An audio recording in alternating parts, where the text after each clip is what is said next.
You come home after a long day, open the fridge, and put that lunchbox in the microwave. Maybe it's yesterday's rice, the soup left over from Sunday lunch, or the chicken you've so carefully prepared for the entire week. You've been doing this for years, maybe decades, and inside, silently, something happens in your pancreas that no one has ever stopped to explain to you in a 15-minute consultation. I'm talking about a risk that doesn't appear on labels, isn't written on the menu, and wasn't mentioned the last time you sat in front of a doctor in a hurry. This detail that you will understand now is one of those things that, when we find out, we look back and think, how come no one told me this before? Observe this carefully. What I'm going to reveal here is not about banning food. It's not about radical dieting. It's not about nutritional terrorism. It's about a mistake that nullifies the benefit of what you've prepared. It's about a chemical process that intensifies every time you reheat certain foods, and that, according to evidence that I've been studying and observing over decades of clinical practice, may be directly linked to one of the quietest and most aggressive cancers we know, pancreatic cancer. But before you think this is alarmism, follow me calmly. Because what's at stake here is the control you can have over your own kitchen, over your body, and over the next few years of your life. My friends, there is a phrase that I have been repeating for more than 30 years to those who sit in my office. The pancreas does not scream, it whispers. And by the time he finally screams, it's usually too late. The pancreas is an organ that is hidden behind the stomach, discreet, deep. It works quietly, producing enzymes to digest what you eat and hormones to control your blood sugar. And it is exactly because of this quiet way that the damage accumulates without you feeling anything at all. Now think about the dimension of this. Think about how many times you've reheated a meal and eaten it without the slightest suspicion. I'm not here to blame you. You did what everyone else does, what his mother did, what your grandmother taught. The problem is not with you. The problem lies in the absence of quality information that reaches real people, not in scientific articles locked behind passwords and university walls. And that's why I decided to shoot this entire video from beginning to end without rushing, the way a real consultation should be. Because what happens in your kitchen when you reheat certain foods for the second, third, fourth time is a phenomenon that I need you to visualize with me. It's as if, with each reheating, you're causing a little chemical stress inside the cells of that food. And when this food enters your body, your pancreas, which is the organ in charge of processing nutrients and neutralizing foreign substances, has to deal with compounds that were not there when the food was first prepared, compounds that are formed in the silence of reheating, especially at high temperatures, and that the medical literature has been associating with deep cellular damage. I'm going to guide you through this, food by food, mechanism by mechanism. But first, I need you to carry two questions with me until the end. The first, what is the chemical transformation that happens inside the food you reheat, and that your body cannot recognize properly? The second, why does the pancreas, specifically the pancreas, become the most vulnerable target of this silent process? Save these two questions, because when I'm done answering, you'll never look at your lunchbox the same way again. And to start answering that, I need to tell you about something I've observed countless times in the office. Patients who arrive with fatigue that does not improve with rest, digestion that has become strange, a feeling of bloating after meals that has increased over time. Nothing serious, nothing that would sound a shrill alarm, but it was the accumulation of small, silent inflammations, those that don't show up in simple routine exams, but that undermine the cellular health of the pancreas year after year. And when we go to investigate the diet of these people, we almost always find the same pattern. Food prepared for several days, stored in the refrigerator and reheated repeatedly. Donna Helena, a 68-year-old lady that I accompanied for a long time, had the habit of preparing a huge pot of rice on Sunday and consuming it throughout the week, reheating it in the microwave or in the pan with a little oil. She did it because it was practical, because cooking alone at home every day was too much work. And she wasn't wrong to seek practicality. What was missing was to know what happened to the structure of that rice with each new heating. Rice, my friends, is one of the most insidious foods in this regard. When you cook rice and then cool it, some of the starch undergoes a process that makes it more resistant to digestion. This, in itself, is not necessarily bad. But when you reheat this rice at very high temperatures or unevenly, you may be favoring the formation of compounds that irritate the intestinal mucosa and, by extension, require extra effort from the pancreas. That changes everything. This means that the idea that you are eating a harmless, basic, simple food may be masking repeated stress on an organ that is already naturally overloaded with aging. When Donna Helena understood what I'm going to explain to you now, she completely changed the way she deals with rice in the kitchen. She learned that rice, when cooled after cooking, forms something scientists call resistant starch. So far, it sounds good, because resistant starch helps control blood sugar. But the detail that no one tells you is what happens when you heat that rice for the second time. The brittle heat of the microwave or the strong heat of the pan with oil not only destroys some of this resistant starch, but also generates small amounts of a substance that irritates the walls of the intestine. This substance, when absorbed, does not go straight into the blood as a common nutrient. It first passes through what we call the portal system, a set of vessels that carry everything that is absorbed in the intestine directly to the liver and pancreas. It is as if it were an exclusive highway, and on this highway, the irritating compounds travel without tolls, without inspection, until they knock on the door of the pancreas.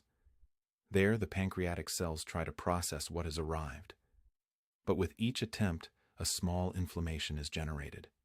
Really small, almost invisible. But the problem is repetition. Donna Helena did this from Monday to Friday for decades. At the end of a year, there were more than 200 chemical attacks on the same organ. In 10 years, more than 2,000. Her pancreas was exhausted, and she didn't even know it. But it's not just rice. And here I need to open a parenthesis that is actually a portal. Because what I'm going to reveal to you now is something that is present in practically every Brazilian kitchen, and that if you're over 50, you probably consume more often than you think. I'm talking about beans. Ah, the beans. The beloved beans of each day, the soul of our people's diet, the source of iron, fiber, sustenance. The beans, lovingly cooked in the pressure cooker, stored in the refrigerator in jars, and reheated the next day, the next, and the next. What happens to reheated beans is something that very few people understand. Beans naturally contain a substance that can turn into a slow-moving poison to the pancreas when exposed to repeated heat. No, I'm not exaggerating, and I'm not talking about something that's going to kill you tomorrow. I'm talking about something that, over 30-40 years of frequent consumption, wears down the defenses of your pancreas in a way that you never suspected. And I'm going to explain exactly how this works, but first I want you to keep this information like someone who keeps a key in their pocket, because it will open a door further on. Now, before I continue, I want to pause for a gesture that is important to me. It's not about numbers, it's about community. If you understand what I'm saying so far, if you're already starting to realize that the kitchen holds secrets that no one told you, I ask you to leave a like on this video. It's a simple way of saying, I'm here, I'm listening, and this information matters. And more, I want to know where you are from. Write the name of your city or state in the comments. You don't need to identify yourself, just tell me where you're watching me from. Because health has no fixed address, but when I read the reviews, I feel closer to you. And I also want to ask you, have you ever heard that reheated rice can be a problem for the pancreas? If yes, write yes. If not, write no. This helps me understand what needs to be better explained. And now, let's go back to the beans, because what comes next is going to make you look at the pot of beans in your house with different eyes. Beans, my friends, are a wonderful food when prepared and eaten fresh. It has protein, fiber, B vitamins, minerals such as iron and zinc. But when cooked beans are stored in the refrigerator and then reheated, some transformations happen inside. The proteins in beans begin to degrade slowly, even in the refrigerator. It is a natural process, but it releases small fragments of protein called peptides. Some of these peptides, when subjected back to heat, can bind to other compounds and form structures that the body does not recognize as food. And when the pancreas tries to break down these foreign structures, it uses its digestive enzymes. But enzymes can't completely dismantle these aberrant complexes. They try, and in the effort, they end up releasing free radicals directly into the pancreatic tissue. Imagine a worker trying to disassemble a rusty part with a screwdriver. The piece does not come out. The key escapes and injures the worker's hand. This is how the pancreas works in the face of proteins deformed by reheating. And what are free radicals? They are unstable molecules that attack cell membranes, damage DNA, age tissues. The pancreas, attacked by free radicals generated within itself, enters a state of chronic inflammation. And chronic inflammation, it is already known, is the ground where cancer likes to plant its seeds. Mr. Raimundo, a 76-year-old man whom I followed closely, ate beans every day. It was the beans that his wife made on Sunday and that lasted until Thursday. He reheated the beans in the pot, boiling them well, because he liked them very hot. I asked him if he had ever felt a heavy feeling in his stomach after lunch, excessive sleepiness, slow digestion that lasted all afternoon. He told me yes, that he thought it was normal for his age. It wasn't. It was his pancreas crying out for help. When Mr. Raimundo started to consume the beans prepared on the same day, or at most reheated only once over low heat, without boiling again, those symptoms disappeared in less than 2 weeks. And he didn't take any medicine. It just changed the way of dealing with the heat in the kitchen. This is the power of specific knowledge. It's not generic. It's not an empty tip. It is science applied in real life. And the third food that I want to put in front of you is spinach. I know you grew up hearing that spinach is good, that it has iron, that it gives strength, that it is good for the eyes, for the bones, for everything. And really, spinach is an extraordinary vegetable when eaten fresh or lightly sautéed and eaten right away. The problem starts when you cook the spinach, store it in the fridge, and then reheat it the next day, or worse, 2 days later. Spinach, like kale, beets, and other dark green leafy vegetables, is naturally high in nitrates. Nitrates by themselves are not villains. Under normal conditions, they can even convert into substances that are beneficial for blood circulation. But pay attention to this detail. When you cook spinach and store it at an improper temperature or for a prolonged time, the bacteria naturally present in the environment begin to convert these nitrates into nitrites. And when you reheat that spinach, particularly at high temperatures, those nitrites can turn into nitrosamines, and this is where what almost no one explains. Nitrosamines are compounds that the World Health Organization and several independent research centers around the world classify as potentially carcinogenic to humans, and the organ that suffers the most from the metabolization of these substances is exactly the pancreas. This is not theory. This is basic biochemistry. The pancreas, when it receives these foreign compounds, tries to process and neutralize them. But in this process, pancreatic cells are exposed to oxidative stress that can trigger mutations in cellular DNA. And cell mutation in the pancreas, my friends, is the beginning of a path that we don't want to follow. Think about the dimension of this. You, who have made an effort to include vegetables in your diet, who have made a conscious effort to eat something green for lunch, are unknowingly subjecting your pancreas to a repeated chemical attack. And the food industry doesn't tell you that. The health system, with its 15-minute consultations, does not have time to explain this to you. And you, for years, kept that portion of sautéed spinach in the fridge, thinking you were doing the best for your health. I don't want you to feel guilty. I want you to feel alert, informed, self-employed. Because autonomy over your health begins with the knowledge that no one has handed over to you on a platter. And there's something even deeper here. Each person reacts in a different way. Some have a more robust antioxidant defense system.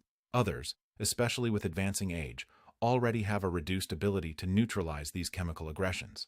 From the age of 50, 60, the body decreases the production of natural protective enzymes, which are our internal cellular guardians. So what a 30-year-old can metabolize with some ease, a 60-year-old may not metabolize with the same efficiency. And so the damage accumulates, silent, imperceptible, until the day the body can no longer hold it. So every time you reheat that spinach, you are demanding from your pancreas a performance that it, at the age you are today, may no longer be able to deliver as effectively as before. This is urgency of meaning. Each week that passes with this habit is a week of accumulated stress on an organ that has no way to complain. Now I want to tell you about Mrs. Elza, a 72-year-old lady who came to me with vague digestive complaints, a feeling of fullness after meals, and a tiredness that she swore was of age. Donna Elza loved a spinach pie. I made a big one on Sundays, baked it, and during the week I reheated pieces in the oven or microwave. When I explained to her what I just explained to you, She was silent for a moment and then said, "Doctor, so I spent years poisoning myself thinking I was eating well." And the answer, with all the respect and care that Mrs. Elza deserved, was that she was not actively poisoning herself, but was, rather, subjecting the pancreas to a stress that could be totally avoided with a simple change of habit. Prepare the spinach at the time of consumption, or, if she needed to store it, consume it cold in salads without reheating. Because heating is the final trigger for the formation of nitrosamines. Without the intense heat of reheating, the conversion of nitrites to nitrosamines is drastically reduced. That's the real mechanism. This is the science that does not reach the kitchen table. And here I pause to breathe with you, because I know that this information can be heavy. You may be remembering right now how many times you've reheated spinach, kale, cooked beets, and feeling chills down your spine. Don't blame yourself. Guilt does not save anyone. What saves is the consciousness that is born now. What saves is the next step. And the next step is to understand that you can, as of today, look at your kitchen with the wisdom of someone who knows the invisible processes. You don't have to throw anything away. You don't have to be afraid to eat. You just need to adjust the way you prepare, store, and heat your food, because the power is in the form, and the form often nullifies or enhances the content. This is one of the most neglected laws of nutrition, and that's what I'm going to keep talking about in the next few minutes. The fourth food I need you to know is even more common on the Brazilian table and is deeply linked to the risk I am describing. I'm talking about the potato. The boiled potato, baked, or in the form of mashed potatoes. When you cook potatoes and store them in the refrigerator, the starch present in them also undergoes that process that I mentioned in rice, of becoming more resistant. And with each reheating, especially if it is in hot oil or at high temperatures, a substance called acrylamide is formed. Acrylamide is a compound that forms naturally in starchy foods when they are subjected to high temperatures, above 120 degrees. And acrylamide, once again, is recognized by international cancer research agencies as a probable carcinogen for humans. The pancreas, being the central organ in the regulation of metabolism and the production of digestive enzymes, is on the front line of exposure to this compound. It tries to metabolize acrylamide, but in the process it generates byproducts that damage cell membranes. It is as if each cell of the pancreas were a small factory that, when trying to disassemble a defective part, ended up injuring itself with sharp edges. Multiply that by hundreds of meals over the years. Mr. Carlos, a 58-year-old patient I followed, had the habit of making a creamy mashed potato on Sunday and reheating it in the pan with a little butter in the following days. He thought it was an innocent accompaniment, a food comfort after a day of work. What Mr. Carlos did not know is that the potato, when cooled and then heated again, not only developed more acrylamide, but also underwent a transformation in its sugar structure that required a more intense and more abrupt release of insulin from the pancreas. And repeated spikes in insulin demand over years represent a continuous wear and tear on the beta cells of the pancreas. Those same cells that, when they go into exhaustion, pave the way for type 2 diabetes and, in cases of chronic inflammation, can become fertile ground for malignant mutations. Observe this carefully. Your pancreas was not made to handle, meal after meal, food that has had its chemical structure altered by reheating. Your pancreas is designed to process food in its most natural state possible, with whole compounds that it recognizes and knows how to handle. When you introduce a thermally degraded food, with new chemical bonds formed, with oxidized compounds, it is as if you handed over a wrong key to a delicate lock. And when you force the key, the lock begins to damage from the inside. And potatoes have a particularity that makes them even more dangerous when reheated in oil. The golden crust that forms on French fries, for example, is the trademark of acrylamide. But what few people know is that boiled potatoes, when cooled and then thrown into the pan with a drizzle of oil or butter, also form acrylamide, in smaller but still significant amounts. And the worst, if you use the same frying pan with oil residues already heated previously, the concentration of oxidized compounds multiplies. Mr. Carlos, by reheating the puree in the pan with butter, created a combination of acrylamide from the potato with oxidized fats from the heated butter. A double whammy to the pancreas. He didn't feel anything. The pancreas does not hurt. But inside, the cells were being attacked. And there's more. Sweet potatoes, which many consider a healthier version, also do not escape. It has more beta-carotene, more fiber, but it is also rich in starch. And when reheated, especially roasted, and then reheated, it can generate acrylamide in the same way. The difference is that sweet potatoes, being wetter, sometimes reach higher temperatures in the center before burning on the outside, which favors the formation of these undesirable compounds without you noticing it visually. The color does not change, the taste does not give away, but the internal chemistry transforms, and once again, the pancreas is the silent recipient. Now, fifth food, the chicken. The grilled or boiled chicken you prepare on Sunday, keep it in pieces in the fridge and reheat throughout the week. The protein in chicken meat, when subjected to repeated cycles of heating and cooling, undergoes an oxidation process. The fats present in meat, even if in small amounts, oxidize, and this oxidation generates compounds that medicine knows as advanced protein oxidation products. They are deformed molecules that the body does not recognize as normal food. The immune system treats them as threats, and the pancreas, once again, is recruited to deal with the resulting inflammation. Imagine the following scenario. Every Monday, you reheat that piece of chicken. Every Tuesday, again. On Wednesday, perhaps the last portion, already drier, you also reheat. Your body is getting a higher load of oxidized proteins each day. And your pancreas is there, trying to put out little inflammatory fires that never go out completely. Chronic low-grade inflammation is now recognized as one of the central pillars of cancer development, and the pancreas, when chronically inflamed, develops a condition called chronic pancreatitis, which multiplies the risk of pancreatic cancer very significantly. Donna Lucia, a 65-year-old woman, a patient of mine, cooked chicken breast for the whole week because the nutritionist had recommended increasing the intake of lean proteins. She did it right, weighed the portions, followed the eating plan. But what no one had explained to her was that the benefit of that lean protein was lost, and worse, reversed, when she reheated the chicken repeatedly. She was consuming oxidized protein thinking she was protecting her muscles and metabolism. When I calmly showed her what happened inside the protein structure with each reheating, she realized that it was enough to grill the chicken on the spot, or at the latest for the next day and consume it cold, in salads, to maintain the integrity of the protein. It wasn't about ditching chicken. It was about respecting the chemistry of the food. That's what changes everything. But I haven't talked about the most surprising thing yet. I haven't talked about olive oil yet. That's right. Olive oil, which you learned is one of the healthiest oils in the world, that protects the heart, that has antioxidant polyphenols, that the Mediterranean peoples use abundantly and live longer. All of this is true. Extra virgin olive oil is a health treasure, but it has a smoke point, and when you heat the olive oil to that point, and especially when you reheat a food that has been prepared with olive oil, the healthy molecules break down, antioxidants degrade, and in their place, oxidized compounds, free radicals in large quantities, and what is more serious, substances that science calls toxic aldehydes. These aldehydes, when ingested repeatedly, have a terrible affinity for pancreatic tissue. They infiltrate cells and directly damage the genetic structure. Olive oil, which was his ally, becomes an enemy in disguise. This is not alarmism. It's food chemistry. So Jorge, 74 years old, a gentleman who was always proud of using olive oil in everything, had the habit of drizzling rice and chicken with olive oil before taking it to the microwave. He thought he was adding a healthy twist to the meal.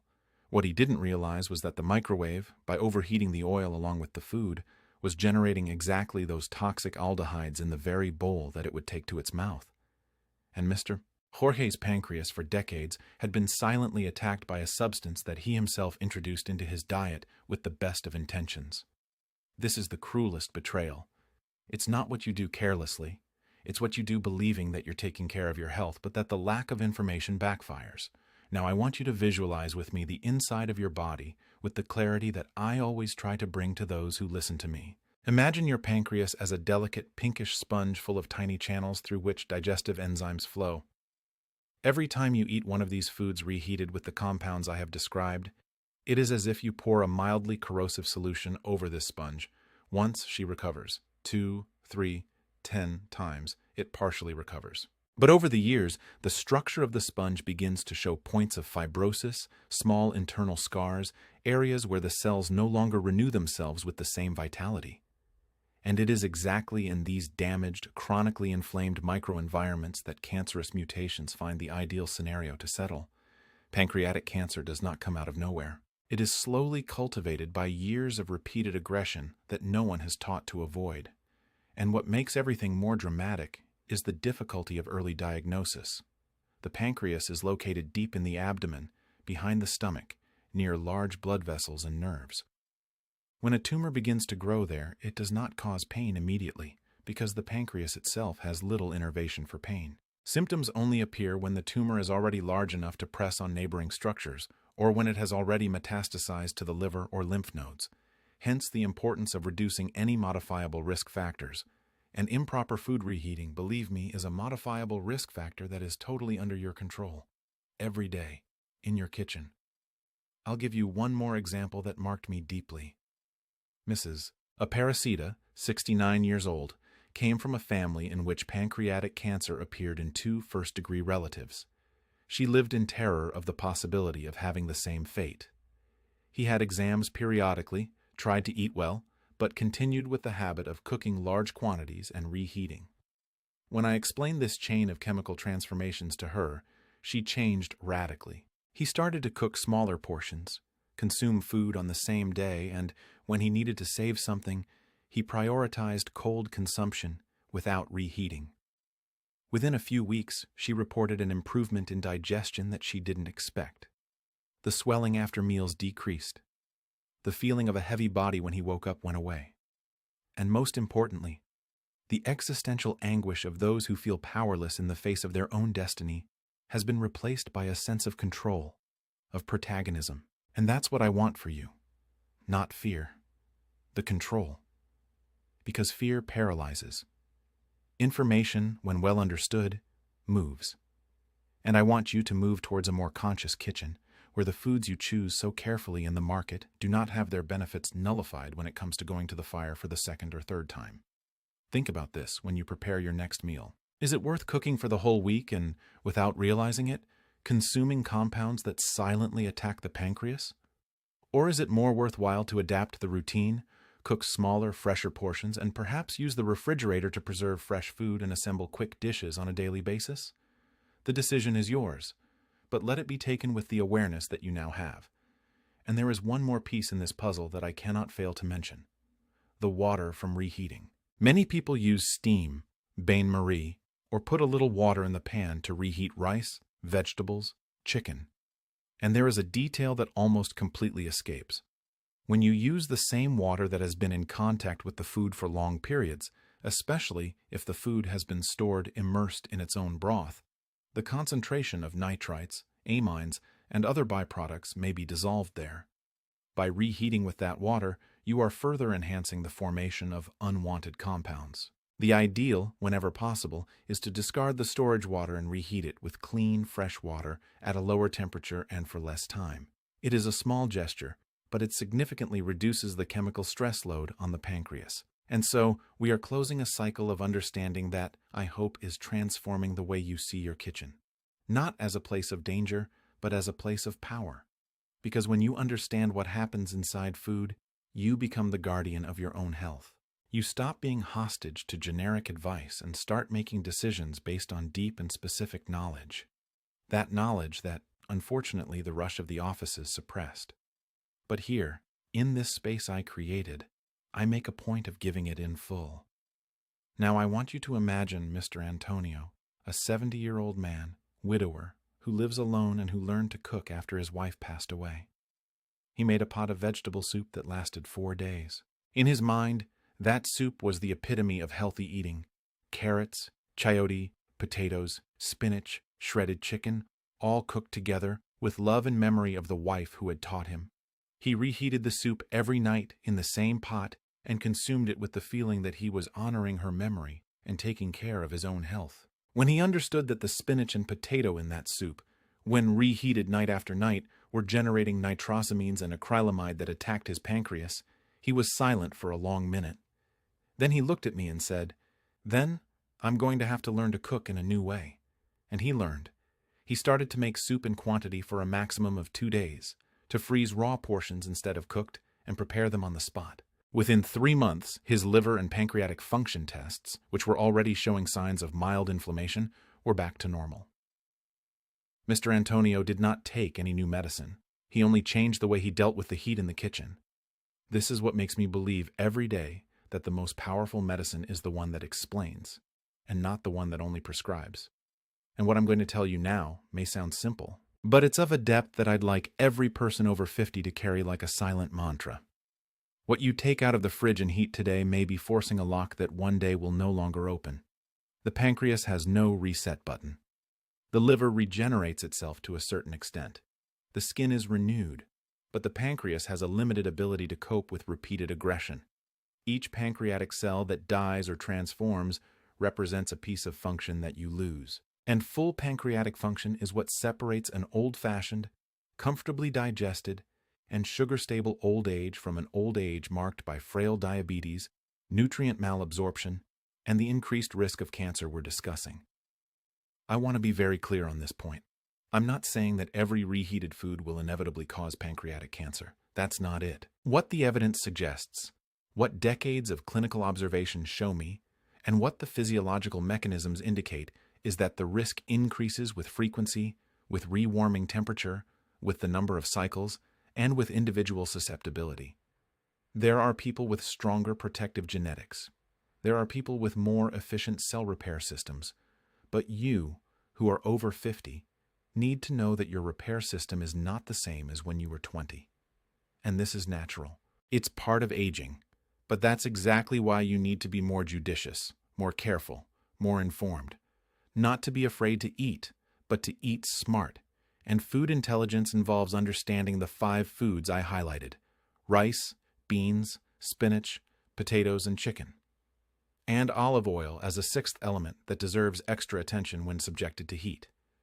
Each of these, when reheated in improper conditions, can trigger processes that overload the pancreas. Each of them can have their benefit annulled, and each one of them is part of the routine of millions of Brazilians who, like you, want to live well and healthily. So the change is not in eliminating these foods. It lies in changing the way they are prepared and stored.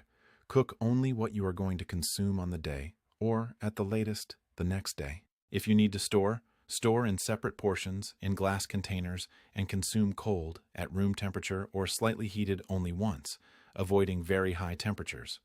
Prioritize gentle steam over powerful microwave. Prioritize fresh consumption over weekly stock. Prioritize knowledge over automatism. As I speak, I imagine you in your kitchen, standing in front of the stove or microwave, lunchbox in hand, about to press the heat button. And my hope is that now, before you hit that button, you'll remember everything we talked about. Remember your pancreas, that pink, delicate sponge that works in silence. Remember nitrosamines, acrylamide, toxic aldehydes, oxidized proteins. Remember Mrs. Helena, Mr. Raimundo, Mrs. Elza, Mr. Carlos, Mrs. Lucia, Mr. Jorge, Mrs. Aparecida, Mr. Antonio. Real people with real lives who transformed small habits and reaped big results. And know that you can do the same. Right now, even today. The power is literally in your hands. In the decision to reheat or not, how to reheat, for how long. This is autonomy. This is taking care of yourself. And it's also care for the ones you love. Because when you understand something so profound about your health, you naturally want to share. You want to protect those around you. And that's why I ask you, in this final moment, that you send this video to someone that you love. It can be your son, your daughter, your brother, your wife, your husband, a dear friend. Someone you know has a habit of reheating food and who has probably never heard any of it. Send not as an alarm, send as an act of care. As if to say, look what I discovered, I think this can help you too. Because information that transforms health only reaches its maximum potential when it is passed on. And I believe that you, who have come this far, who have paid attention to every detail, who have respected the timing of this video, are exactly the kind of people who understand the value of multiplying good. I want to thank you for accompanying me. From the heart. In a world where everything is fast and disposable, you have dedicated precious minutes to understand something that can extend your life with quality. That says a lot about you, says you care, that you have not given up on seeking what is best, that you still believe that knowledge is power. And I'm here for exactly that, to share with you what I have learned in decades of practice, study, and attentive observation of thousands of patients, to be the voice that the health system could not be. So, I close with an invitation that is not marketing, it's affection. Stay with me in the next videos. Let's continue to unveil together what the 15-minute consultation never tells. Let's talk about the kidneys, the liver, the intestine, the brain, sleep, memory, everything that interests you and that impacts your real life. And always remember, the content of this video is educational and complements, but does not replace the follow-up of your trusted doctor. Each body is unique. Each story is unique. But knowledge about the mechanisms that damage the body is universal. And I'm here to give you that knowledge. Take care of yourself. Take care of your pancreas. Take care of your kitchen. And the next time you think about reheating that food, ask yourself if what you're going to put on your plate is the same food you've prepared with so much care, or if it's already turned into something your body doesn't deserve. The answer is now with you.